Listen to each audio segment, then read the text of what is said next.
ஒரு husband and wife. அவங்க சொன்னாங்க கல்யாணம் ஆகி 6 வருஷமாகுது ஃபாதர் அப்படின்னாங்க. சரி குழந்தைக்காக ஜெபிக்கணும். நாங்கள் குழந்தைக்காக ஜெபித்தேன். ஜெபிக்கும்பொழுது ஆண்டவர் என்னுடைய மனசில் சொன்ன ஒரு விஷயம் நான் அவங்ககிட்ட சொன்னேன். உங்களது லவ் மேரேஜான்னு கேட்டேன். ஆமாம் ஃபாதர் அப்படின்னாங்க.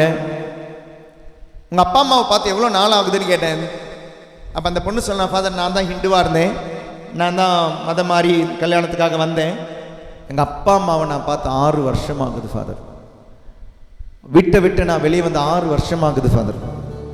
அம்மாவை மதிக்காத உனக்கு இன்னைக்கு நீ அம்மாவை ஆகணும்னு ஜெபிச்சு நிற்கிற பாரு. உன்னுடைய அம்மாவை அப்பாவை மதிக்காம நீ வந்துட்ட. அதனால் நீ ஒரு ஹிந்துவாக இருந்த, அதனால கிறிஸ்டியனாக ஆனேன் அப்படின்ற எந்த சந்தோஷமும் எனக்கு இல்லைம்மா.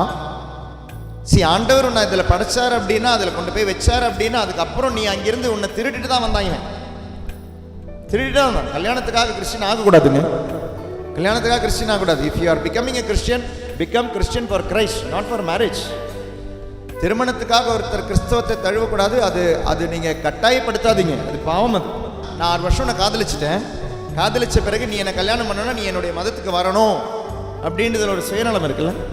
அப்போ என்ன காதல் அது இல்லையா? 6-7 வருஷம் காதலிச்சிட்டேன். காதலிக்கும் போது தெரியல, ஆனால் கல்யாணம் பண்ணணும்னா நீ என்னுடைய மதத்துக்கு வா அப்படி கல்யாணம் பண்ணவங்க இருப்பீங்க. ஆமாம் ஃபாதர், என்னை திருடிட்டு தான் வந்துட்டாங்க ஃபாதர் வீட்டிலேருந்து. இப்போ தான் தெரியுது ஃபாதர்.